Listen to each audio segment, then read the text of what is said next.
Hey Mark, what are we doing today? Well, we're going to take a standard flip bucket and add the motor to it. So you're going to need a few tools to do this job.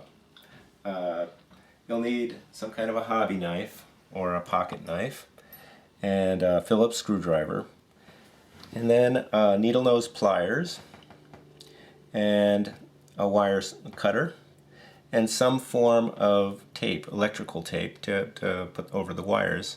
This is electrical tape, but you could use Scotch tape just as easily, and that'll work just fine. And what's that?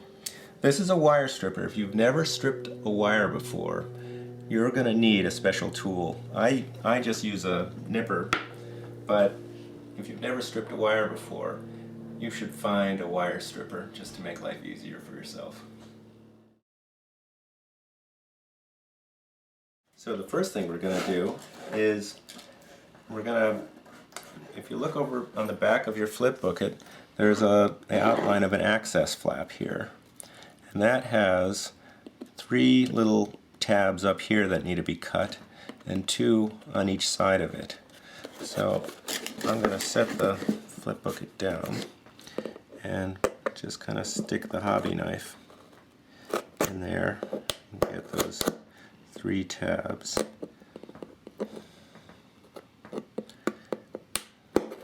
Just like that. So I got the top ones, and now these guys on the side.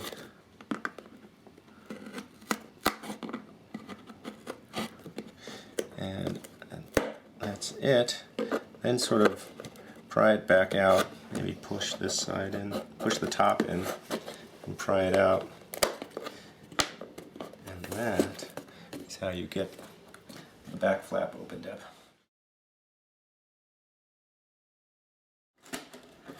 The next thing you have to do is you have to liberate this switch hole, which is on the same side as the motor hole. And I don't know if you can see it when I wiggle it around in the light, but there's another hole that's also tabbed in. And we're just going to put a couple knife cuts in there, and that should be enough to free up this hole. And if you reach in through the back, you can finish the job.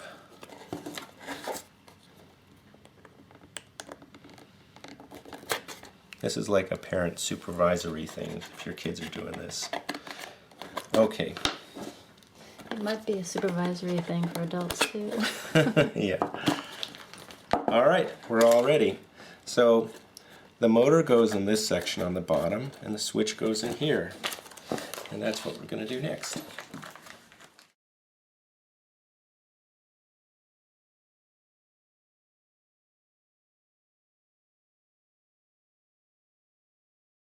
Let's go over the contents of what's inside the motor kit. First is a battery pack. Next is a switch, and you'll see there's a lot of extra wire on that switch. And there's a little baggie that has the motor screws, some adhesive pads for the battery pack, and a pulley. And tucked inside that, sort of in the fold, is the actual belt that goes on the pulley. And then, of course, is the motor with also a lot of extra wire. So the first thing you're going to need is the motor and the 2 screws that hold it in. That's the pulley. There are the 2 screws. If you look carefully at the motor, you'll see there are 4 holes on the face, on the shaft side of the motor, and 2 of them already have screws in them, so you don't want to try and screw into those holes. Instead, look for the 2 smaller threaded holes and line those up with the 2 holes on either side of the motor hole on the box. So I'm going to stick it in through the back here. Alright, so I've lined up the 2 small holes, 2 threaded holes with the holes on the box, and I'm holding it back there with my 2 fingers. And I'm just dropping a screw in right now.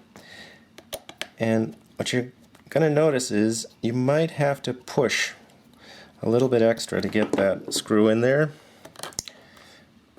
You'll see it kind of dents the outside of the box a little bit. But once they're lined up, they should go in pretty easily. Snug that up, and you've got your motor mounted. And while you've got everything in this position, grab the pulley and secure the motor in the back with a couple fingers, just like that. And then take the pulley, and with the little neck towards the box, just press it on there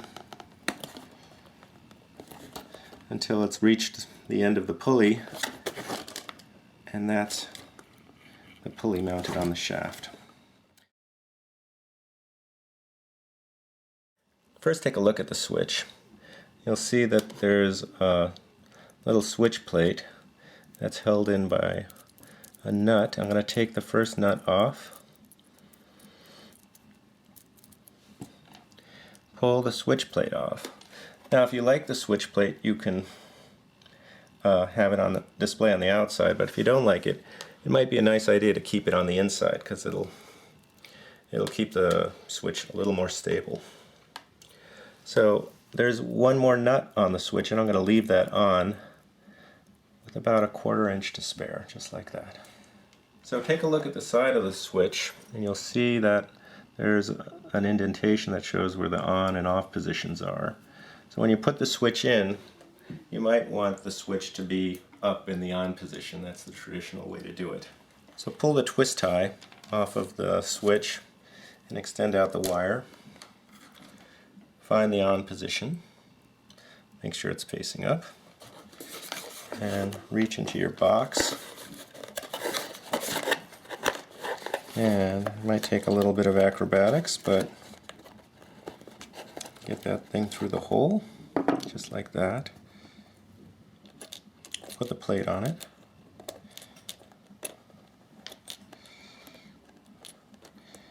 Actually has it's polarized, so you can only put it on correctly with the plate. And then the last nut.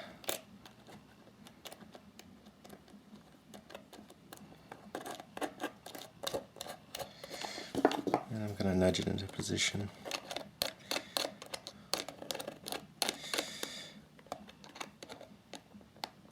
Now at this point, it might help to have a pair of needle nose pliers or something like that to tighten the switch in place.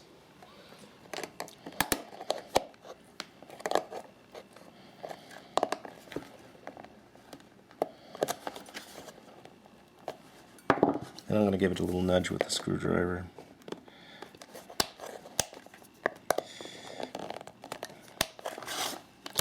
There, that's in nicely.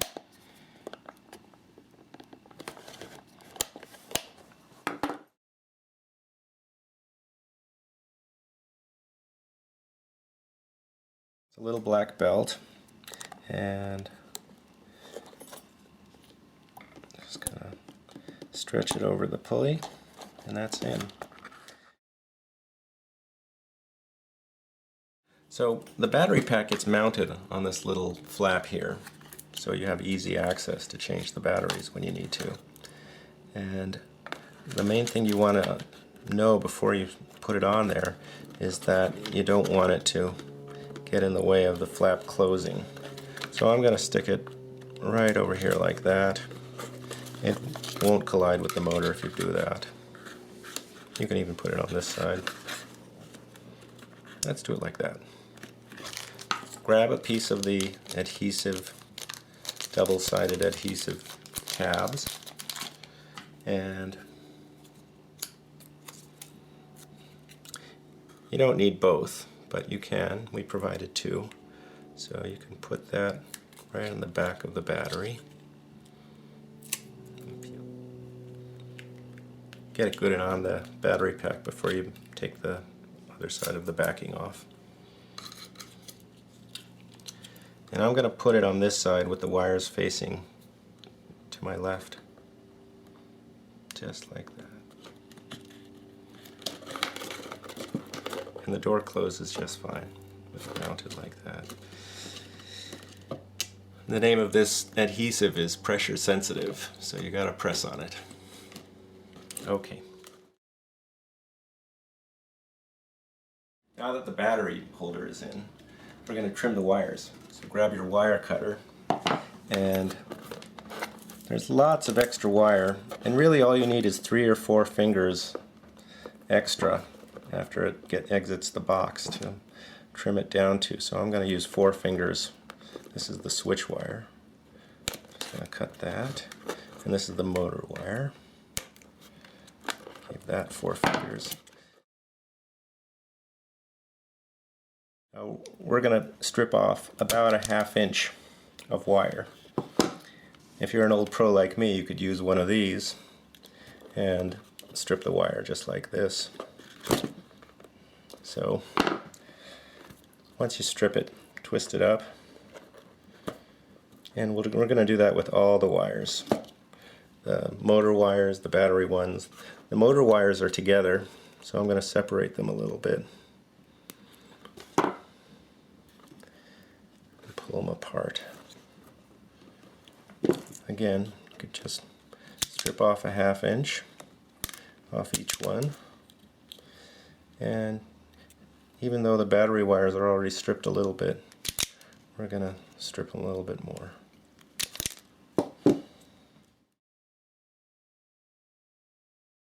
This is a really simple circuit, and it's super easy to explain. So I did a little sketch of our 3 components. There's a switch here, a motor here, and a battery pack here. And I guess the simplest circuit would be just to tie the battery pack to the motor. And you would just join the red to the red and the black to the black. And the motor will spin in the correct direction. But in our circuit, we want to interrupt that circuit so that we can turn it on and off. So we're taking a switch and breaking this black connection between the motor and the battery negative, and we're gonna break it in here. So it really doesn't matter which one of these the switch colors go where. The point is that we're just breaking a connection, and the switch will control that connection. Now when you turn it on, it'll bridge that connection and you'll have a closed circuit. The motor will spin. When you turn it off, you break that connection, just like that. And that's the wiring for the flipbook at Moto. So I'm going to first take the motor black and the switch black and twist those up together. Next, we're going to take the red battery lead and the red motor lead and twist those together.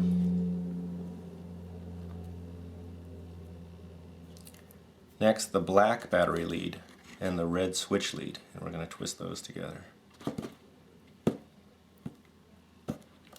And the thing's all wired up, except you have to take some of that tape that I mentioned and tape over each one of these things.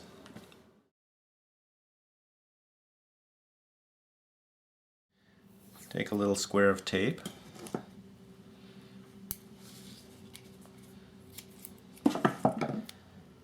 and just fold it over the wire, just like that. That's all you need to do.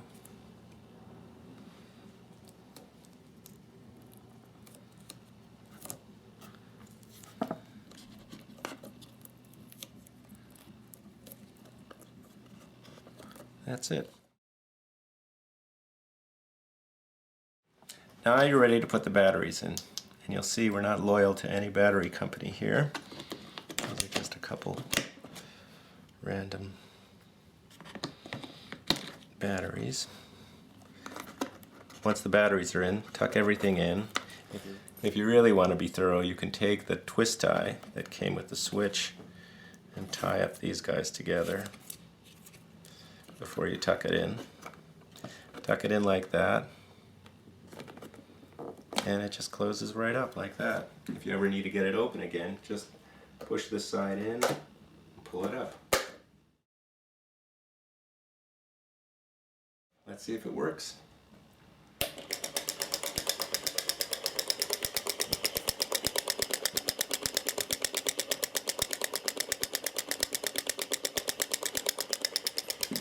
Congratulations, Mark. There you go. One Moto flip bucket.